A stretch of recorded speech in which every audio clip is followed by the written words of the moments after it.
And so, my dear ones, welcome into the sanctuary and welcome into the new year. And let's know that it's going to be the best one ever. Why not? Why not? Because it's yours to decide, it's yours to choose. And it could well be. And of all of the days on the year that we could be celebrating this thing called life, or the thing itself, it's on the Feast of the Epiphany. This, in the Christian world, is known the Day of the Epiphany. And the Epiphany means the manifestation of the Lord. And of course, Lord for us is law. So it's a manifestation of the law. And that means the realization of the true essence of being, or self-realization, or self-actualization, or enlightenment, or whatever it is you want to call that breakthrough, that freedom that lifts us up out of everything that's less than the true essence of our own being. And the moment we get to know ourselves as God, the creator of us all, knows us as this magnificence, this wonderful point of light through which all that omniscience can pour itself forth and create all kinds of great good. How amazing is that? That's what's being celebrated today in the Christian world. And of course, it shows up in the story of the visit of the kingly wise men following the star of wisdom and grace and knowledge to that wonderful place where there is an encounter with Christedness in the form of the Christ child. It's a beautiful story, and it's your story. It's everyone's story. It's not just something that belongs to the past. It's your story, because all of us are in the process of becoming those wise, unfolding spiritual beings following the light of truth that leads us back into the realization that God is indwelling and right where I am. Wow. That's what's being celebrated today as we gather here today. And remember, Jesus said that the teaching of science of mind and spirit is the applied teaching of Jesus. He didn't say the applied teaching of Christianity. He said the applied teaching of Jesus, the pure, undiluted teaching of Jesus, who was all for one and one for all, and understood all of that. And so that's what we're celebrating here today. And it's to be celebrated in you, through you, by means of you and as you. It's not something that happens out there a long time ago, see in a book, read in a book, experience in someone else or whatever. No, it's all about you. See, all of the scriptures, every scripture of all kind is about you, you, you. Because why?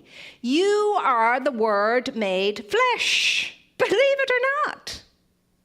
Whether you think it, whether you feel it, whether you believe it, that's the truth. And one of these days, we will turn into ourselves and recognize that and be okay with it.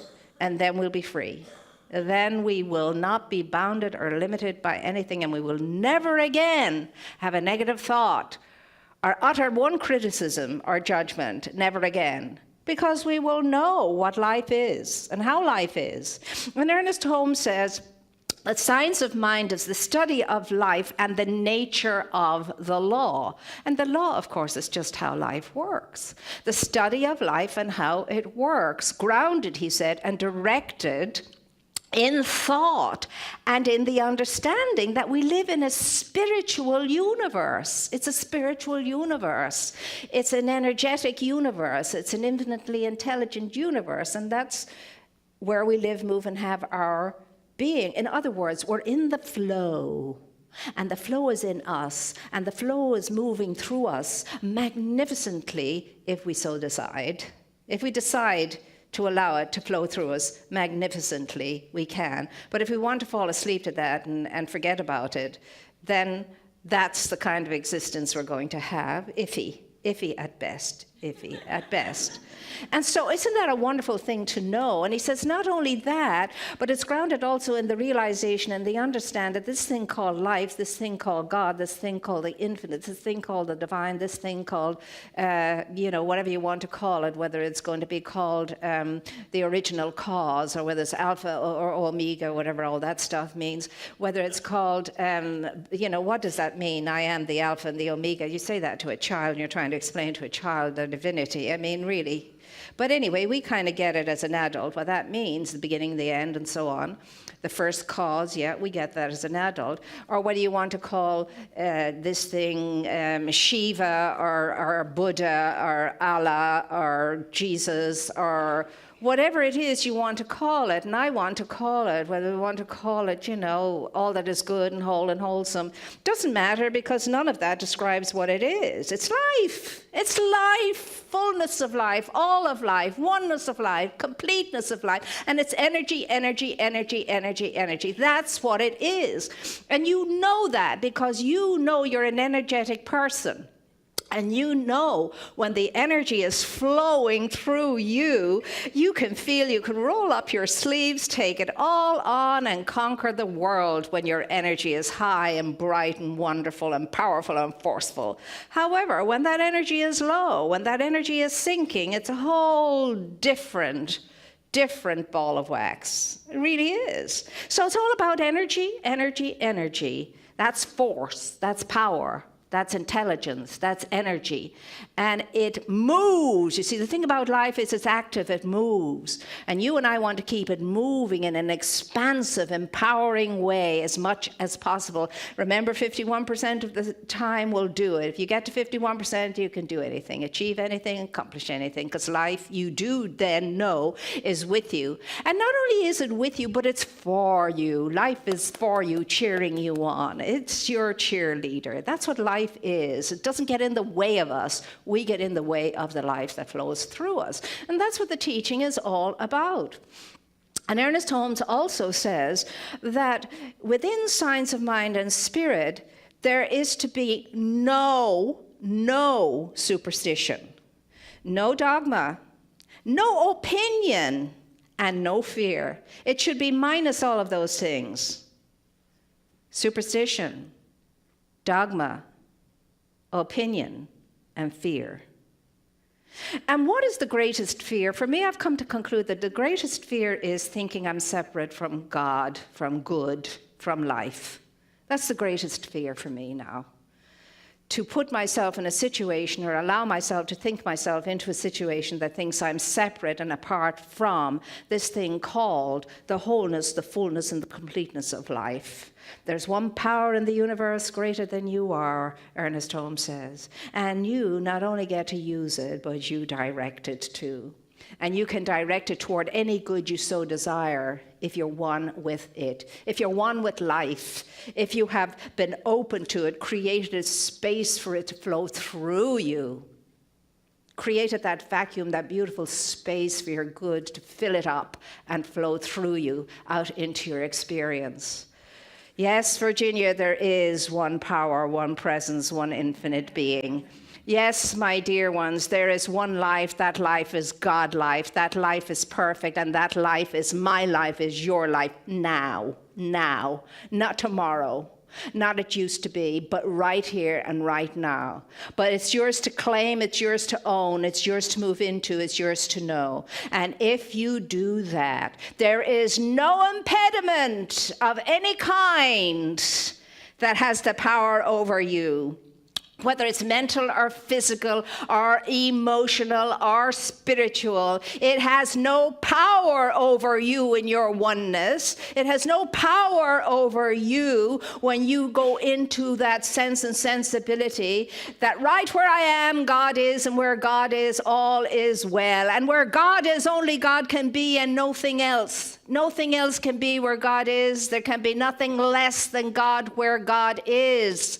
And if I'm in that flow, if the flow is in me and the flow is flowing through me magnificently, oh my goodness, why wouldn't I be full of vim and vigor and zest and energy and power and might by the grace that created me, moved into me, stayed with me, is available to me, that I get to direct toward anything of good that I so desire. This is the teaching of the science of mind and spirit.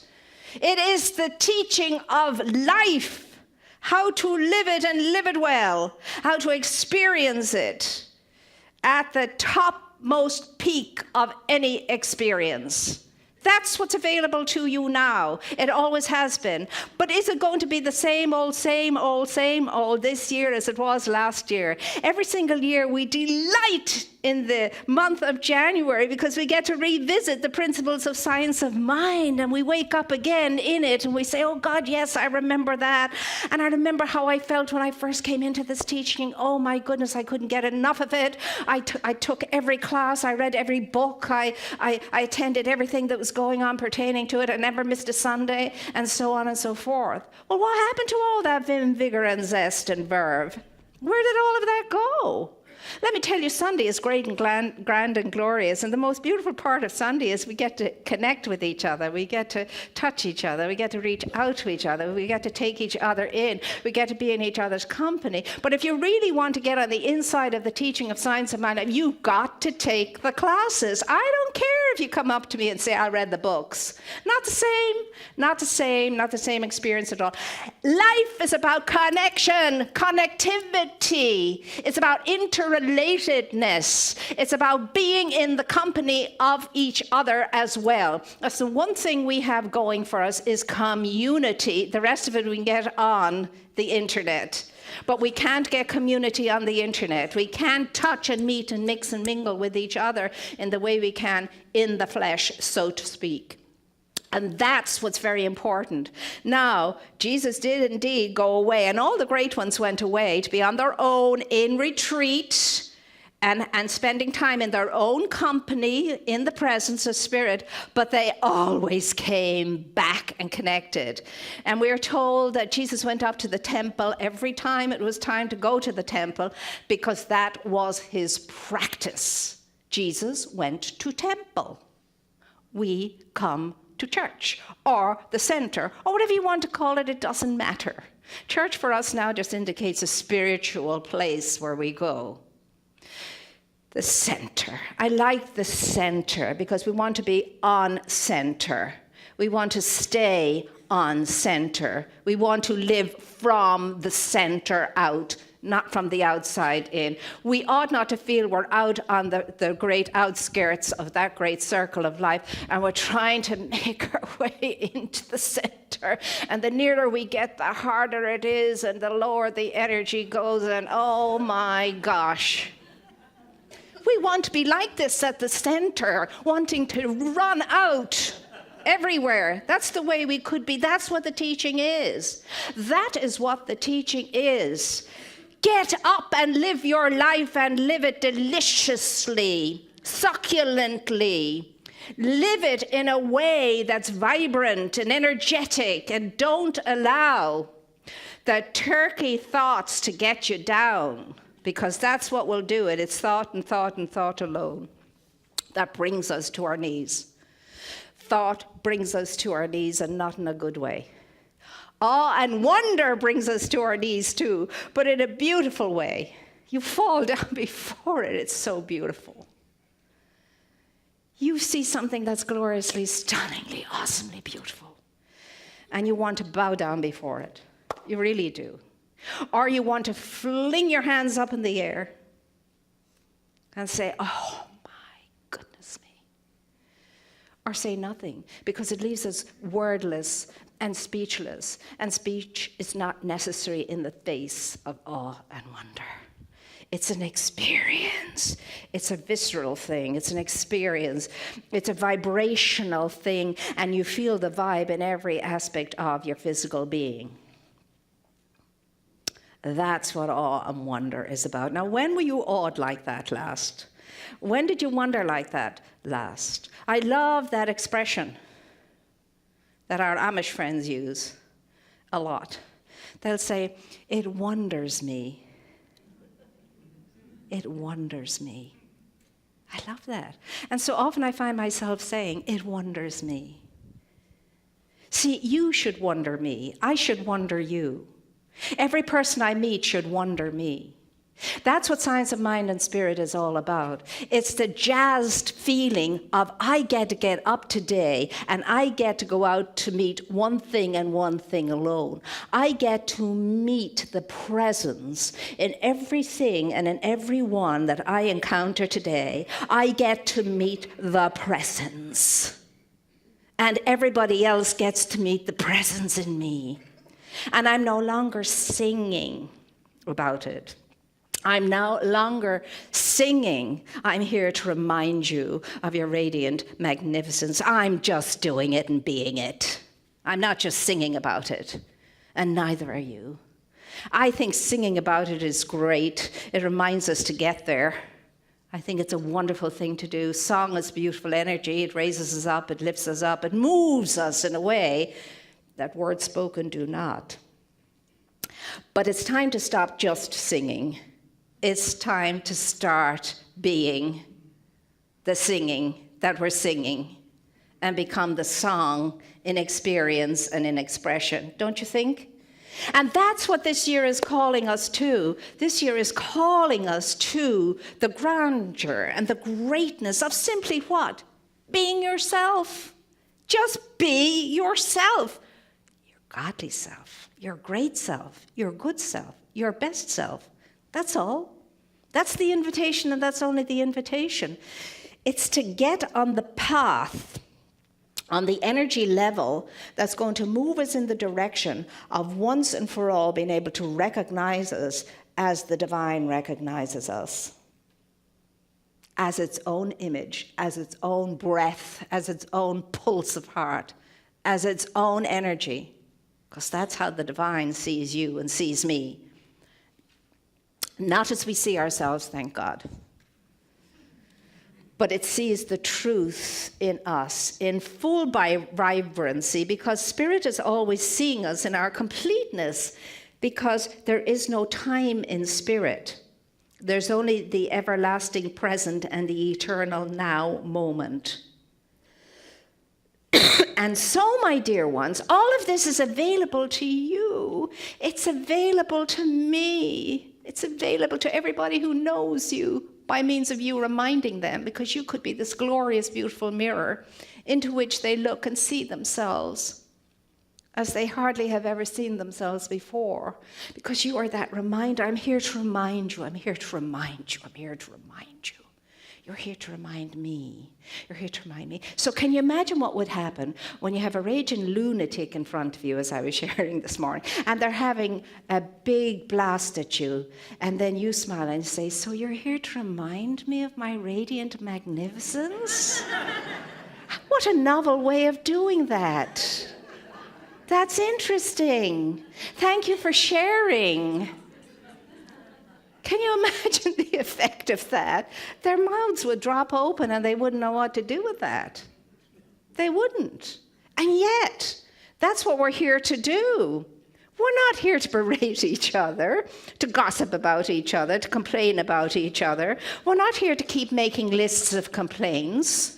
You know, and people think that lists are lists for complaints, you see. First thing I was sharing with somebody in the break time, that when I was teaching school, whether it was junior college or whether it was seniors in high school, the first thing I would do when I walked into a classroom was to say, well, this was the first thing, please empty your mouth of whatever it is you're chewing right now. I'll wait until it's done. The garbage can is over there, and there's one over here too. Thank you very much. And then I would say, now remember, in this classroom, it's a classroom vibrant with solutions. So you know better than ever bring me excuses, because no matter how good your excuse is an excuse. And you know better than to bring me complaints. So what do you bring me? And if I've been teaching for a week, they'll know. They'll say, solutions. And I'll say, yeah, that's right. So we're in the business of solutions here. So when you come ready and armed with your list of problems, I can see already you have perfectly well analyzed the problem. Perfectly well analyzed the problem. So let's skip that part. Now present me with your solution. What did you ascertain from analyzing the problem? What is your solution? You see? And they're going, to begin with, until they get to know how I do business. And then they know better. And they come and they say, well, I haven't got the full solution yet, but I'm working on it. And then I say, okay, let's see what we can do to assist that and support that. And you see, that's the godliness of spirit moving through us when we're in the level of solution and we've left the level of problem. When we're in the level of recognizing the truth or looking for good and truth in others and not just complaining to them about where they're getting it all wrong and so on and so forth. You don't have to ever tell anybody how they're getting it wrong. They know it themselves very well. They know it. But you might surprise them if you were telling them how they were getting it right. That they're not too sure about. But that's what we're here to do. That's how we remind each other of our radiant magnificence. That's what this teaching is all about. The science of mind and spirit, the science of life itself, the science of goodness and greatness and godliness and powerfulness and the beauty and the grace of behaving and thinking and acting from conscious intelligence. That's what this teaching is all about, simply. It's very basic and commonsensical. Be the best you can be. Why do you want to present anything less than your best self to the world? Because remember, as you present yourself to the world is going to respond to you. So if you're going to present your bad self to the world, you're going to get your bad self reflected back to you in spades with lots of experiences to keep you in complaint and to keep you in that feeling of badness. Because life meets you exactly how you meet life. It reflects right back to you what you're thinking and what you're feeling and what you've decided. It'll say, okay, that's the nature of the law, to correspond to your thought, to agree with you in your thinking, and to correspond to that, and then to supply you with the experiences to prove to yourself that you're right, that life is awful, that life is terrible, that the world is going to hell in a handbasket, that it's never going to get any better. And what the hell are those people thinking? Why don't they get their act together? Why can't they do something? Why is the world going to the way it's going? What is wrong with these people who are in leadership? Can't they fix it? It's about time. Only one who can fix anything is you. No one else. There's no group going to fix what you think needs to be fixed. There isn't. You're going to do it or nobody's going to do it. And so the time is now and the person is you. There's no one else. And there's no other time. So are you going to make up your mind now for the coming year that you're going to be in time in a good way so that you can have a good time in time? Because if you don't, it's not going to happen. It's iffy. It's random living. And random living can be scary. I tell you, it can knock you up by the side of the head. It can sideswipe you in a way that you never imagined. So you be deliberate. You be conscious. You be careful. And remember that intention is everything and that we must be intentional. There is a box here. And on the sheet, it says goal sheet. I want you to change that to intention sheet. Goals are never fulfilled, or rarely. We all know that 78% of people by the second year in February have forgotten all about their goals. But be intentional. Write out your intentions when you're filling in this goal sheet. Write out your intentions. Write yourself a letter. There's your homework. Write yourself a letter with all your intentions for this year. I'll tell you what. Write yourself a letter for all the intentions you're going to realize this year.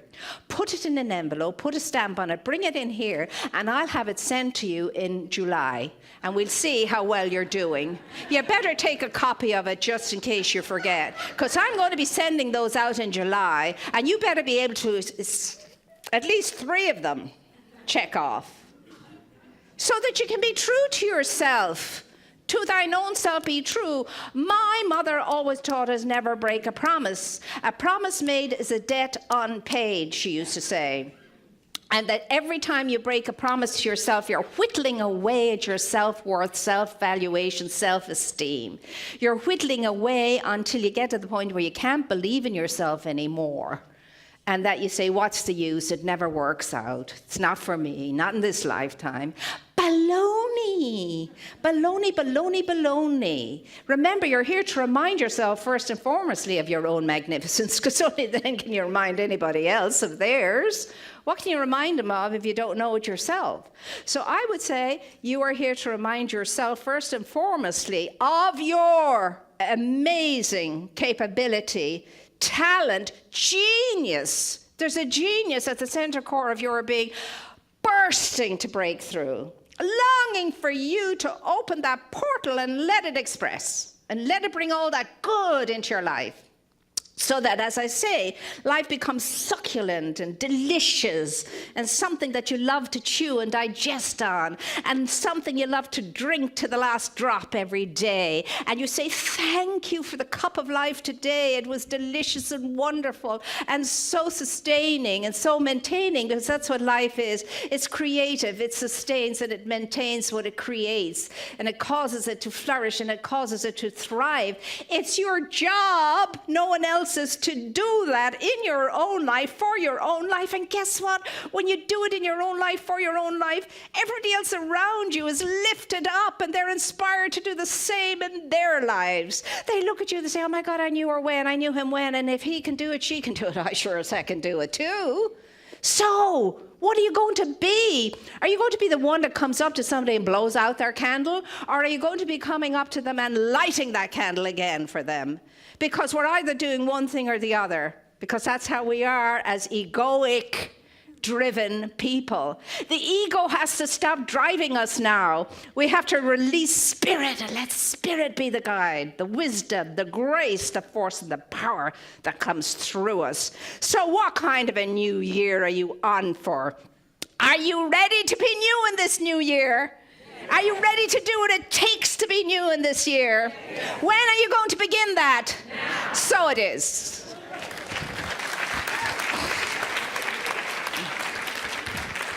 So it is.